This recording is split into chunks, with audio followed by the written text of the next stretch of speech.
इधर योगी ने अखिलेश के विधायक को बताया कमबख्त, तो उधर महाराष्ट्र के योगी ने बदतमीज विधायक को जेल में डालने की कर ली तैयारी। औरंगजेब के मुरीद सपा विधायक को मिलेगी बड़ी सजा। महाराष्ट्र के मुख्यमंत्री देवेंद्र फडणवीस करेंगे उसकी गर्मी शांत।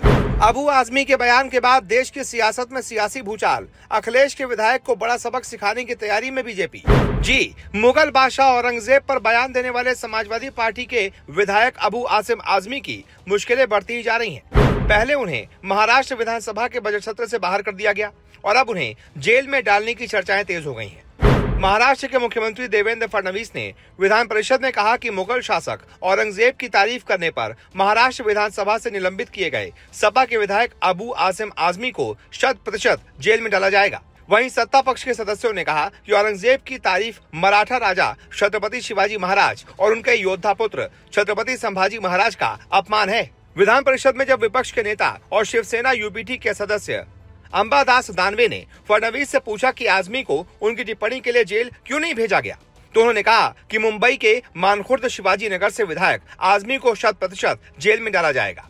मुख्यमंत्री ने चेतावनी दी कि जो भी छत्रपति शिवाजी और छत्रपति संभाजी का अपमान करेगा उसे किसी भी कीमत पर बख्शा नहीं जाएगा।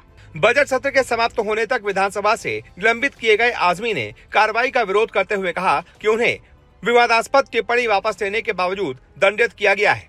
बजट सत्र 26 मार्च को समाप्त होगा। आजमी के कार्यालय द्वारा जारी एक वीडियो बयान में समाजवादी पार्टी के नेता ने दावा किया कि उन्होंने कुछ भी गलत नहीं कहा है, लेकिन सदन में सुचारू कामकाज सुनिश्चित करने के लिए उन्होंने विधानसभा के बाहर की गई टिप्पणियों को वापस ले लिया। आजमी ने कहा था कि औरंगजेब के शासनकाल में भारत की सीमा अफगानिस्तान और बर्मा यानी कि म्यांमार तक फैली हुई थी। विधायक ने दावा किया था कि हमारी जीडीपी विश्व जीडीपी का 24% थी और भारत को सोने की चिड़िया कहा जाता था। औरंगजेब और मराठा शासक छत्रपति संभाजी महाराज के बीच लड़ाई के बारे में पूछे जाने पर आजमी ने इसे राजनीतिक लड़ाई करार दे दिया था। उनकी टिप्पणियों के चलते मंगलवार को राज्य विधानमंडल के दोनों सदनों में भारी हंगामा हुआ। सत्ता पक्ष के सदस्यों ने उनके निलंबन और देशद्रोह का मामला दर्ज करने की मांग की।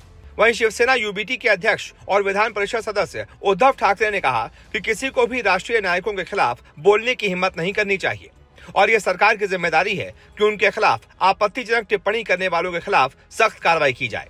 ठाकरे ने मांग की कि आजमी को स्थायी रूप से विधानसभा से निलंबित किया जाना चाहिए। बुधवार को यह मुद्दा विधान परिषद में भी उठा, जहां विपक्ष ने अभिनेता राहुल सोलापुरकर और पूर्व पत्रकार प्रशांत कोराटकर के खिलाफ कार्रवाई की मांग की, जो राष्ट्रीय नायकों पर कथित आपत्तिजनक टिप्पणियों के लिए आलोचना का सामना कर रहे हैं। पुलिस ने एक इतिहासकार को धमकी देने और छत्रपति शिवाजी महाराज और उनके बेटे संभाजी महाराज के खिलाफ अपमानजनक टिप्पणी करने के आरोप में नागपुर स्थित कोराटकर पर मामला दर्ज किया। सोलापुरकर पर छत्रपति शिवाजी महाराज के बारे में आपत्तिजनक टिप्पणी करने का आरोप है। अब देखते हैं कि आखिरकार अबू आजमी के खिलाफ क्या कार्रवाई होती है। वैसे आप बताइए, आपके मुताबिक उनके खिलाफ क्या कार्रवाई होनी चाहिए? जो भी आपकी राय हो कमेंट करके जरूर बताएं।